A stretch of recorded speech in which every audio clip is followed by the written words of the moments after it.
Hello, my name is Jonathan Levin. Welcome to Clayton Piano Festival, Concert 2 of 2021. It's hard to believe. This is our 10th season, and tonight is very special. It's our Valentine's Day celebration, a rather unusual Valentine's Day celebration.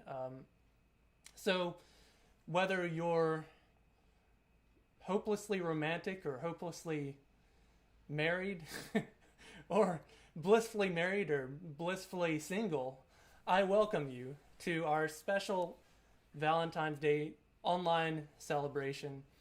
I'm joined today by two very special guests who were here, I think, last in 2018 to play our holiday concert that year. And those two special guests are Josh and Lindsay Wright. Josh and Lindsay, welcome. Thank you. Thanks for having us. We're excited to be here. Yeah, and so you're coming all the way from Salt Lake City, which is pretty amazing, via technology of some sort.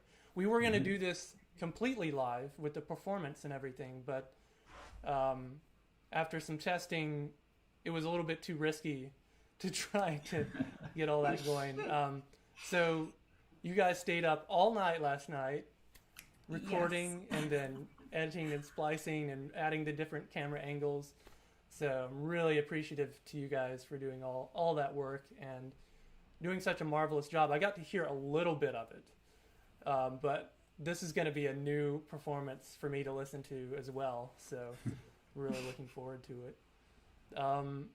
What's up first on the agenda? What are you guys going to play first here? The first piece we'll play is Libertango by Astor Piazzola, an Argentinian composer who was very famous for, he was a bandoneon player, which is similar to accordion, and he was a tango composer, but he also helped transition into a new type of tango, which combined jazz and classical into traditional tango. So this first piece, Libertango, will have that new jazzier style, and then later on in the program I'll be playing Oblivion, which is more of the traditional tango style. Yeah, Piazzola, he made the tango even more sexy, if that can be imagined. He did. That's why it's on the program. All right, that's a good way to start it. And then after that, you're playing a really old melody that I believe is kind of a new arrangement by Anderson and Rowe, which is an incredible duo team that we had a couple years ago as well. What is that? What is this melody about? How does that express love? So the ballet that we're going to be performing is actually from Gluck's opera, Orpheus and Eurydice, or the English version, I guess, is Eurydice. Fancy names, in other words. Yes, very fancy. So if you don't know the story behind that opera, Orpheus and Eurydice are getting married, and she dies on their wedding day.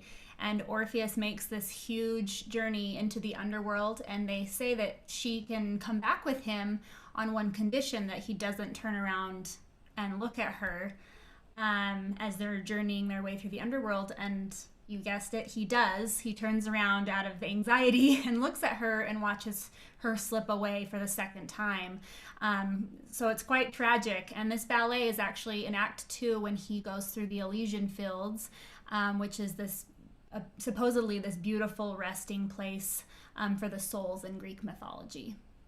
Wow. Yeah, it's a really tragic story. Also puts some perspective to, like, if anyone says, "Oh, my wedding day was a disaster." Like, yes. No, not I don't think it can compare. Yeah. All right. Well, I'm looking forward to it. So let's hear these next two numbers. Great.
really beautiful music there. So I guess I should take this opportunity now to thank a few of our major sponsors, particularly the Johnston County Arts Council, the town of Clayton, Hopper Piano Company, all of you guys out there who have come to our concerts, who have sent us donations, who have done other things to help out, given out of your own resources. It's really the community that makes this organization work, and especially through tough times like with COVID and not actually being able to do live performances, which is kind of the bread and butter, I would say, of most musicians' livelihoods. But we're very, very thankful that you're all here. Speaking of donations, if you feel so inclined, you value these performances and want to give something small or large, a donation of any kind doesn't matter. You can go to our website, which is claytonpianofestival.org, and right on our homepage you'll see the PayPal link there with where you can donate. Our suggested donation is $10. It's pretty fair ticket price, but like I said, any amount is fine. You can also directly give from our PayPal link. It's also in most of the descriptions on our social media platforms.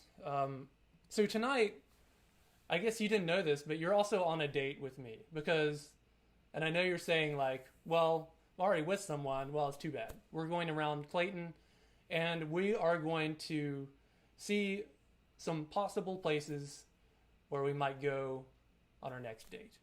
So one of them is a really cute little building, which looks very inauspicious, but it's got a big mission.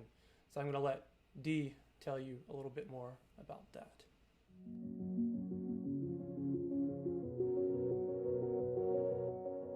My name is Dee. I'm the owner of Patty Cake's Littlest Cupcake Shop here in Clayton, North Carolina, 318 East 2nd Street. So I used to have a bakery, and I wanted to do the cupcakes, do something on a smaller scale. Patty Cake's name came from the nursery rhyme Patty Cakes. When my children were smaller, they used to love the nursery rhyme Patty Cake Baker's Man. So hence the name, Patty Cakes. The most fulfilling thing about me owning a cupcake shop is providing customers with the freshest product each and every time. Something I can control, so we always make sure we provide our customers with cupcakes we would like someone to give us. A proud moment that stands out for me is back when I opened in 2012, and I had a shop that was at a bigger location, and we used to host classrooms for cupcake decorating. And so back then, I remember a little girl telling me that she didn't know that Black people could own a cupcake shop, and Black women specifically could own a business. And so that inspired her to want to open her own business up one day, she said. And that was a very proud moment for me as a business owner. I'm also a licensed hairstylist, so I geared more toward hair. And then when the opportunity came about, I opened Patty Cake's Littlest Cupcake Shop. I bake early in the morning, and if I have clients, I only do my clients on certain days of the week. And so that's how I keep a balance. I bake early in the morning, and then I leave and I go and service my clients on the days that I do hair. We have people, all sorts of people to eat cupcakes. We have stay-at-home moms, we have nurses, doctors, we have teachers that come here, we have police officers, sheriffs, probation officers, grandparents. We have all types of people, just anybody that wants to get a fresh cupcake.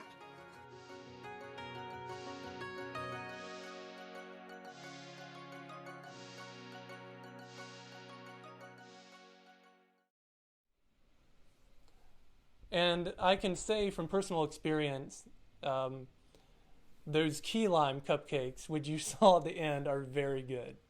I had some of those the other day. All right, so we have Josh and Lindsay back with us now.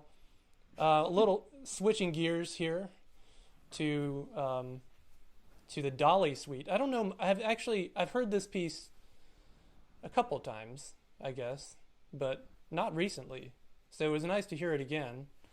It's cute. It is. It is cute. Yeah. What else can you tell us about it? I'm not very articulate right now.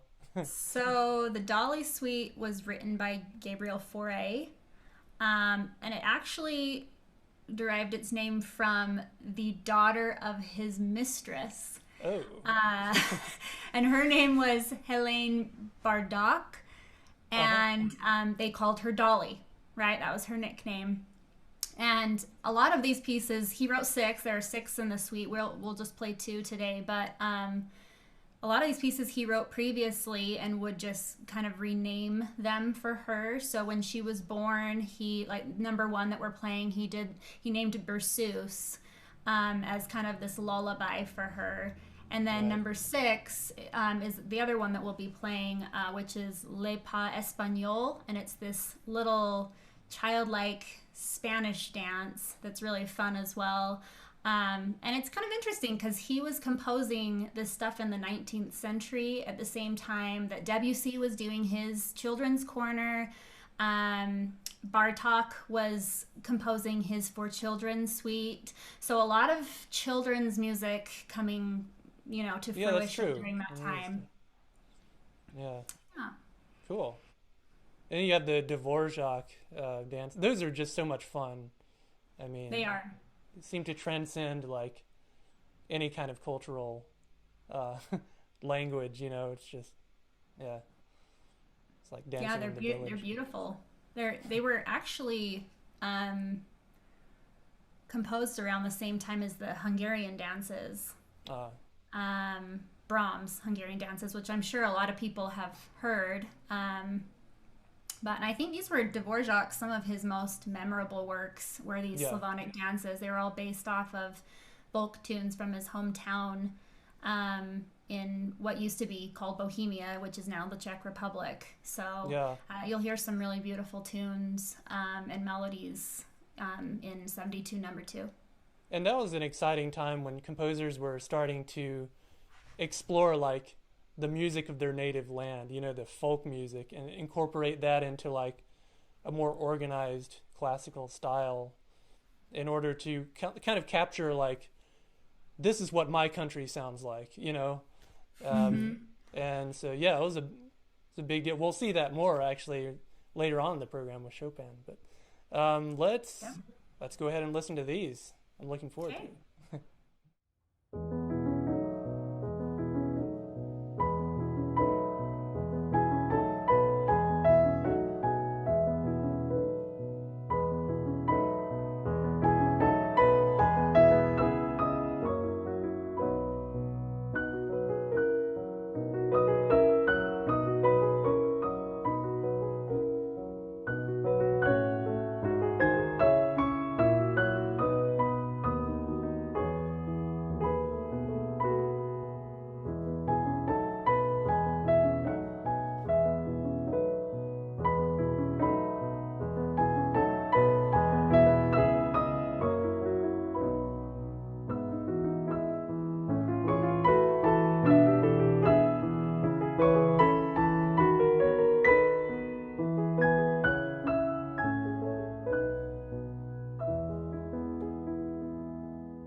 Wow.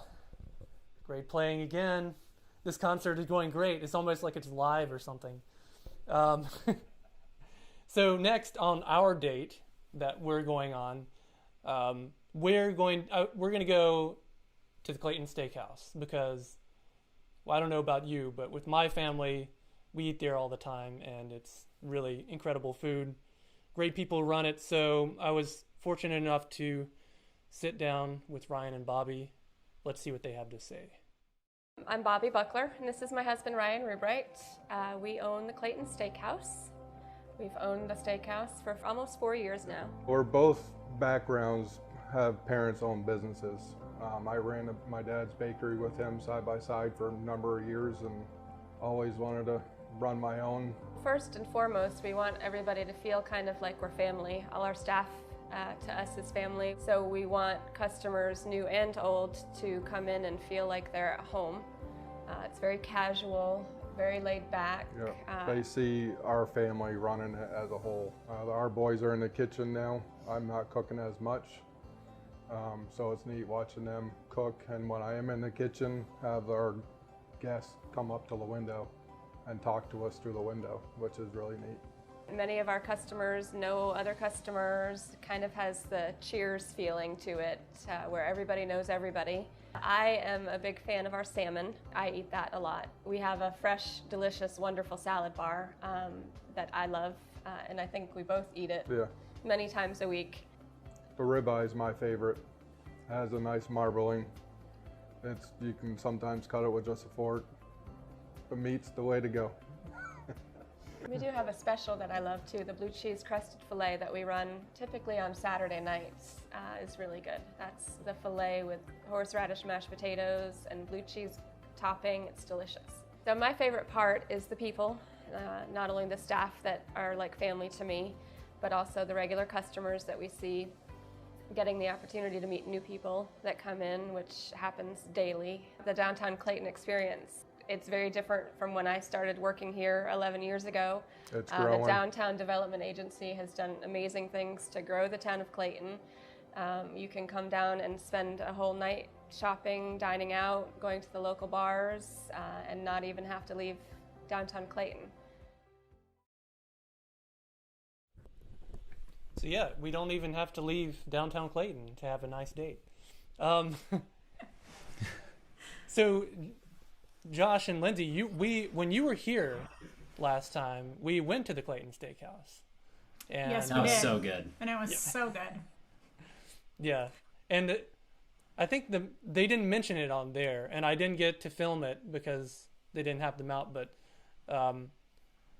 for me, it's the buttermilk pie. And I still dream about the pie that I got there too with you, because you suggested that I get a pie, and I did, even though I was full, and I still dream about it. So yeah, pretty good. We'll have to reconvene when you guys come back. One thing that we were talking about earlier, like in between segments, was the idea of like you guys, the ensemble that you have, like the togetherness that is in your duet work, which I find pretty amazing. You don't come across that so much, because that's one reason like I don't really like piano duets that much. Usually because what you hear is ta-ding, ta-ding, ta-ding, ta-ding. It's not together at all. When you guys play, it sounds like one person. So like, how do you do it?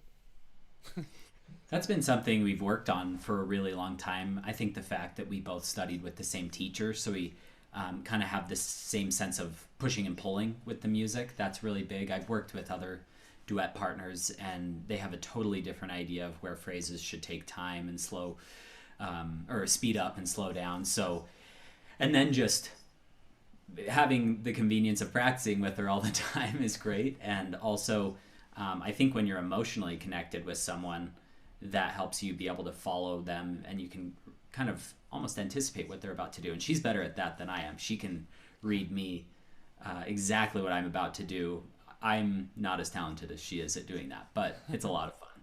That's very nice. I think it's nice too that we get to hear each other practice, right? I mean, I'm just upstairs when he's playing through his part, so it's nice for me to hear I mean, I'm not consciously thinking like, oh, I need to follow him there when he's playing something, but I am, subconsciously listening to that all the time, and I think that has a big effect too. Whereas usually when you're playing with a duet partner that doesn't live with you, it's a lot harder to know kind of where they're breathing if you're not hearing them practice it all the time. Yeah, that makes a lot of sense. Well, speaking of that, like the next two are solo works, I guess. So, so what can you tell us about the Bach Adagio? This is like an arrangement though by J.S. Bach, right? Yeah, so I was actually just introduced to this. I like to do random YouTube searches every so often, and Me too. came across this. Yeah, and I guess, I mean, a few people had heard of it, but I had never been introduced to it until maybe the beginning of this year. Well, no, probably the beginning of last year. Yeah. And it's really, really beautiful. It kind of stopped me in my tracks. I don't know if it's just that you'll hear in the music there's a slow pulse throughout the whole piece, and it kind of reminds me of a heartbeat with this beautiful, rich melody, especially for an Italian nobleman, that really wasn't a well-known composer. It was Alessandro Marcello who wrote this. He actually wrote it as an oboe concerto in D minor, if you want to look that one up. That one's really beautiful as well. But Bach heard it and decided to transcribe it for harpsichord because he loved it so much. And I read somewhere that Marcello, someone asked him why he wrote something so sad and beautiful at the same time for this second movement.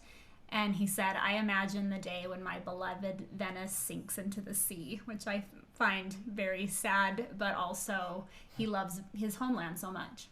Yeah.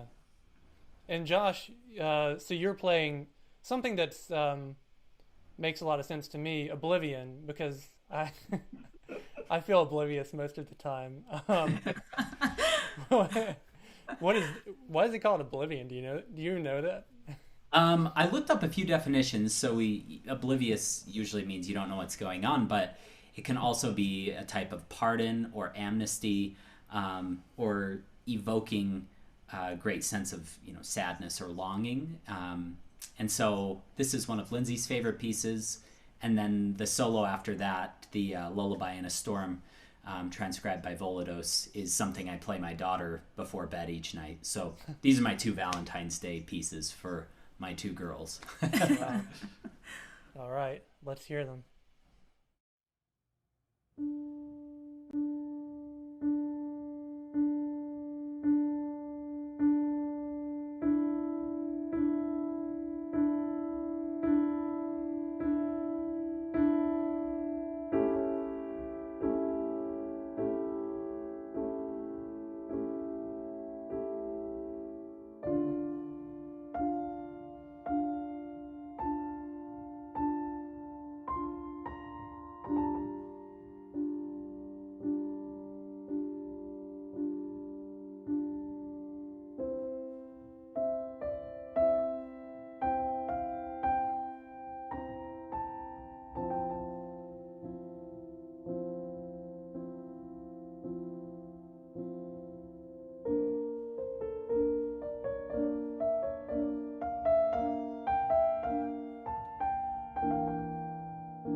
Wow, that was beautiful. So we're at the end of our date, and the perfect place to go in town after dinner is Revival 1869. So let's hear Mike and Malia tell us more about it. Well, what brought us to Clayton first was the potential Clayton had, and then we were able to get both buildings in order to really pull together the concept that we wanted to create, which was this bar scene, craft cocktail whiskey bar on one side, and then a lounge scene where we can do live jazz and different things on the other side. So this 100-year-old building became available, and yeah, that's kind of it. If you do it right, you can create something memorable and enduring and just a true experience for people, and have a higher level, I guess, experience too, where you really enjoy what you drink and you're not just drinking for the sake of drinking, and we can pull together as people and reconnect on a really cool, I guess, human level. It really just kind of stuck with us how how this bar is a throwback and an homage to the way things used to be done, the way people used to be, the way the town started, and revival. That word just kept popping up. It essentially means taking something old and making it new and relevant and hip and fresh again, and that's exactly what we wanted to do with revival. But it's also kind of what we saw for the town. There's a lot of rich history here in Clayton, and then the 1869 in there, that's the year Clayton officially became recognized as the town of Clayton. So there's some really neat things that are happening in this small town that you don't really see anywhere else. So I think there's just this really great spark that's happening, and I think in the next 5 years you're really going to see it just take off. It felt almost serendipitous for us to choose this town, this spot, and then to find that there's this real passion and this astounding growth happening in the arts. So I mean, when we talk art and culture, I mean, sculpture trails, the nightlife stuff, even classical piano festivals, jazz music, you're really starting to see all these things kind of come together and cultivate this really amazing experience in a small town Clayton. We wanted to create a totally immersive experience. It's not just about taste, it's about sound and visually, and the lighting and the music, the lounge experience where you can sit back in a beautiful Victorian sofa. People will group together and you're making new friends and you're tasting new things and you're hearing new music and you're appreciating art. And so we were very deliberate about making that kind of immersive experience for people that just transports them to another time and another place.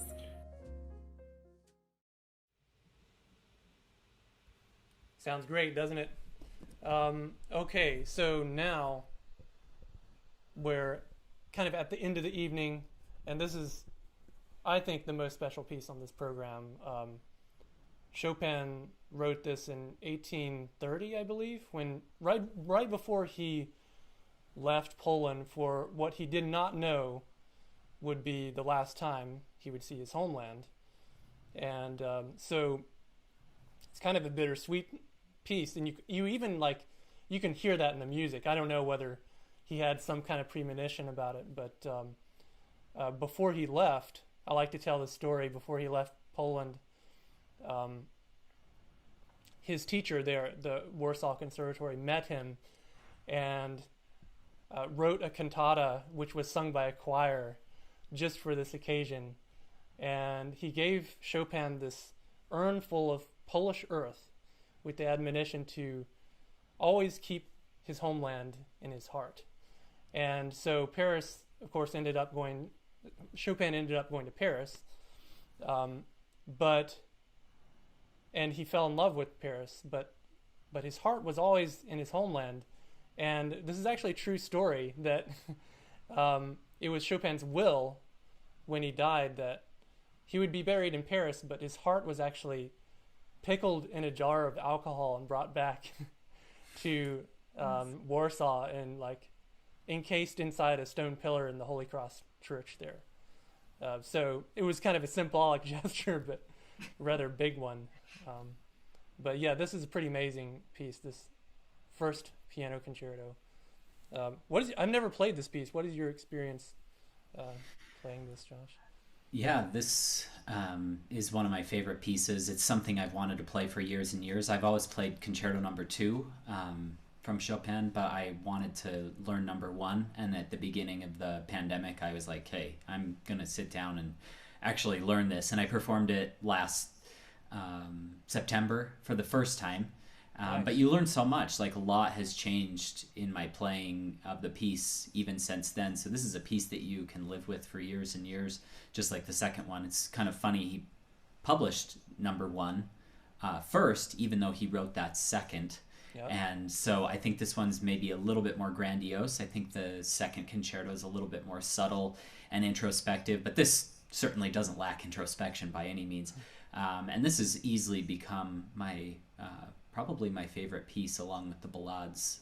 And Chopin's my favorite composer. So this isn't just my favorite piece by Chopin. This is probably one of my favorite pieces of all time. So I always feel very honored and lucky to play that. It's not a chore to play this. Like, sometimes you're like, okay, I gotta work through a few etudes in order to get to the cool piece on the program that I really want to play. This is, I just enjoy every moment of playing this piece. So I hope you all enjoy it. And Chopin, it's hard to underestimate his importance for the Polish people. So he was really the start of getting their culture out into the mainstream European cultural field.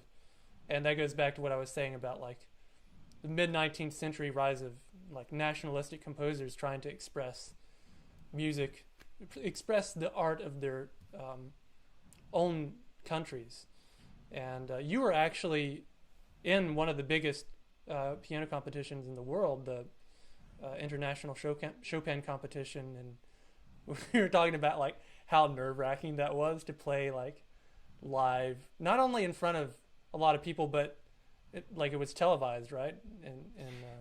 Right, yeah, it was streamed worldwide, and that was a really amazing experience for me to be able to travel to Chopin's homeland. And it's like you said, it's hard to even put into words what he means to those people. He is the rock star of their country. This is Lola. Say hi. Hey, Lola. Say hello. Thanks for making an appearance, finally. Her movie must be over. I know. We were but waiting yeah, for you would be walking through Warsaw, and there's benches of that are playing Chopin's music that have electronics in stone benches embedded into them, so his music's playing throughout the city. And you don't see a lot of sports memorabilia or any type of rock influence there. It's all Chopin's face on mugs and shot glasses and t-shirts. It's pretty amazing. He's even on that vodka that they import.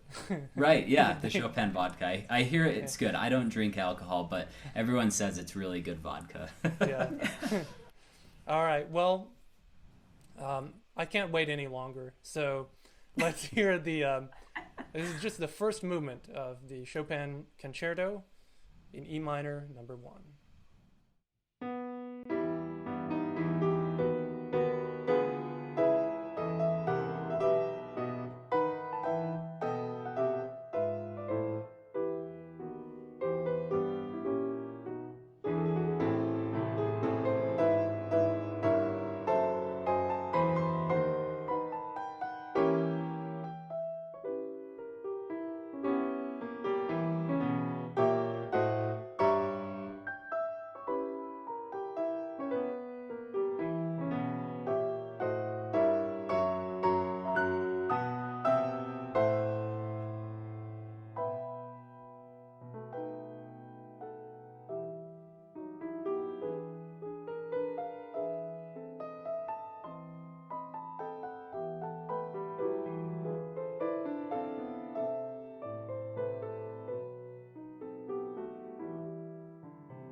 wow, a masterpiece for sure. Josh and Lindsay, wow, can't say enough thank yous for being here, for talking to us today, for sharing your music. Yeah, it's been a pleasure being with you this past hour and a half, and hope to get you here in person again at some point. That would be really nice. We would love that. Thank you so much for having us, and everybody watching, if you're in a position to do so, support Clayton Piano Festival with a small donation. I know he did not ask me to say this, but Jonathan does such great work and helps so many musicians and helps the community and now the world with these live streams. So thank you so much. It's been an honor to be here with you. Yeah, thank you. We feel very honored to be here. So it's pretty amazing what technology can allow us to do, even when we're forced to be apart so much, you know. So, yeah, thank you for being here, and like to say another thank you to all of our sponsors, everyone listening at home. If you would like to donate, there's no small amount. Just go to our website, the PayPal link at the top of the homepage there, and we hope to see you again next month for the elusive Yoni Leviatov, pretty amazing pianist, and we'll send you more information about that shortly. Be sure to go to our website. Also, email us so we can have you on our mailing list if you want to hear more about Clayton Piano Festival. You can always contact us and see how you can become involved in like volunteer opportunities as well. And so thus concludes our date this evening. I hope you guys have a wonderful night, and I'll see you all again very soon.